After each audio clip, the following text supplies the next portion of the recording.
समय लगभग शाम के रात के बल्कि 3:30 हो गए हैं। भोर लगने लगी है। चाँद जो है आँखों के सामने से अब धीरे धीरे ऊपर आ गया है। मीडियाकर्मी ज़्यादातर चले गए हैं, ज़्यादातर क्या बल्कि कोई मीडियाकर्मी यहाँ पर है नहीं, अभी सब होटलों में लिहाजा चले गए हैं। लेकिन जिस बात का जिक्र मैं आपसे कल रात वाले लाइव में कर रहा था कि यहाँ पर जो महिलाएं मौजूद हैं वो अभी भी बैठी हुई हैं, जो हमने कल रात को आपको लाइव में दिखाया। यहाँ पर एक बाबा महाराज हमारे साथ बैठे हुए हैं, इनसे बात करते हैं। ये माउंट व्यू होटल के साथ मलारी इन है जिसको लिहाजा गिराए जाने का आदेश आया था। 4 डिग्री तापमान हो रहा है बाबा। कोई चिंता नहीं है। हाँ, ये हमारे लोगों को इससे डर नहीं होता।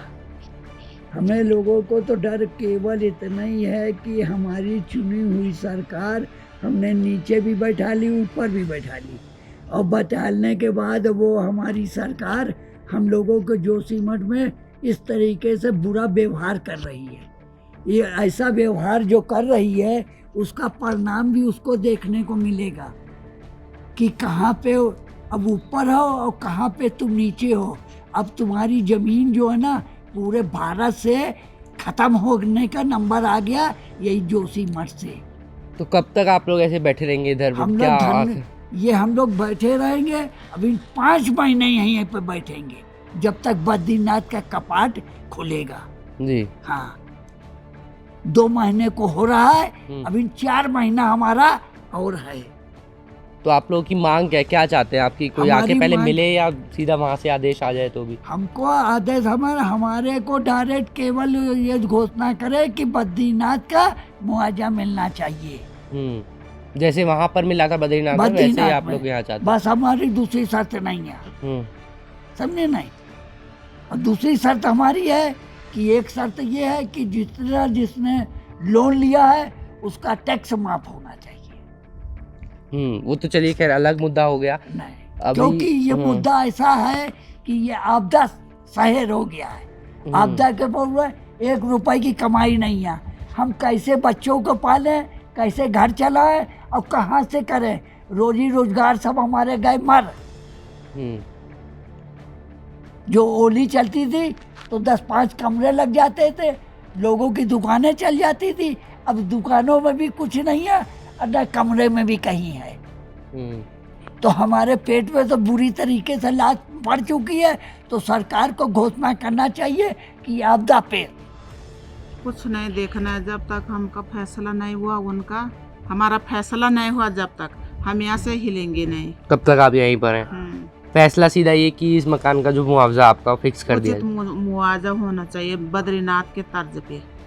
बस वही पे अड़े गए हम, बस और कुछ नहीं है हमारा। ज्यादा क्या बोलना बा, वही है, एक ही फैसला है। पर सुबह हो सकता है कि आपको यहाँ से हटाने की कोशिश की जाए, क्योंकि जब टीम आएगी और प्रशासन के लोग आएंगे, SDRF की टीम आएगी, हो जाएगी वो तो। बिना मत उसका तो कौन करेगा ऐसा है। कहाँ का नियम है ये? किस देश का नियम है ऐसा? आप लोग बैठे मर रहे हैं यार, किसी को रगड़ के ले जाओ और अपने मर्जी से उनका वो तोड़ दो, भूमि तोड़ दो, होटल तोड़ दो।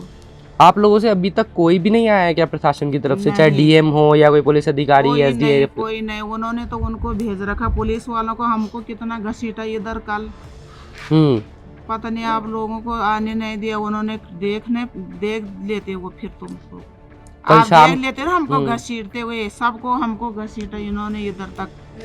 हम तब भी चल नहीं हुए, हम सीधा लेटे रहे, एक दूसरे पे चैन बना के जकड़ गए हम आपस में। उन्होंने हमको घसीट के ले जाके हमारा मकान तोड़ देना था। हमारा तो एक ही मांग है, बस हमारा वो पूरा कर दो और बस किस्सा खत्म। आप लोग वरना तब तक यहीं बैठे रहेंगे जब तक? एक ही मांग है जी।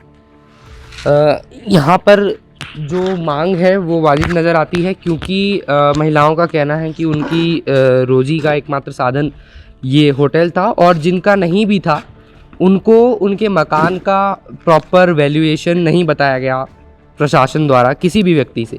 दूसरी जो सबसे बड़ी समस्या है वो ये है कि किसी भी प्रशासनिक अधिकारी ने सामने से आकर अभी किसी भी पीड़ित को कन्फ्रंट नहीं किया है।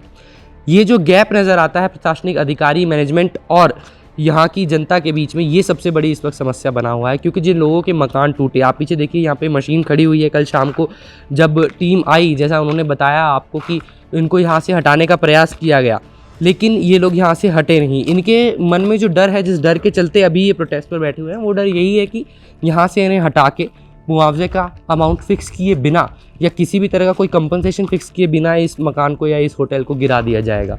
जो डर लाजमी है, क्योंकि जो यहाँ पर हालात हैं जोशीमठ में, वो वाकई में डराने वाले हैं। जोशीमठ के लोकल लोग, मैंने आपको कल हमने पूरी रिपोर्ट में अभी तक दिखाया कि गुरुद्वारों में, नगर पालिकाओं में जाकर रह रहे हैं, और जिस अनअवेयरनेस और अज्ञानता और अंधेरे के साथ वो वहाँ रह रहे हैं, क्योंकि किसी को नहीं पता कि कितने समय तक यहाँ रहना है।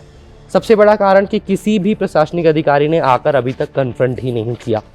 तो किसी भी तरह की आपदा में, जब आपदा 2012 में आई, जब आपदा 2021 में यहीं पर पास ही में तपोवन हाइड्रो पावर प्लांट में आई, जहाँ पर कई सौ मजदूर, कई सौ तो नहीं बल्कि कुछ दसियों की संख्या में मजदूरों ने जान दी।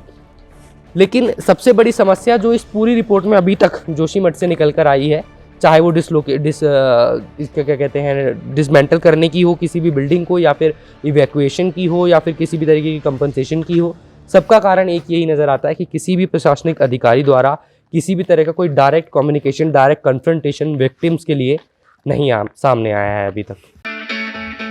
It's great to see you here. Thank you for watching our work.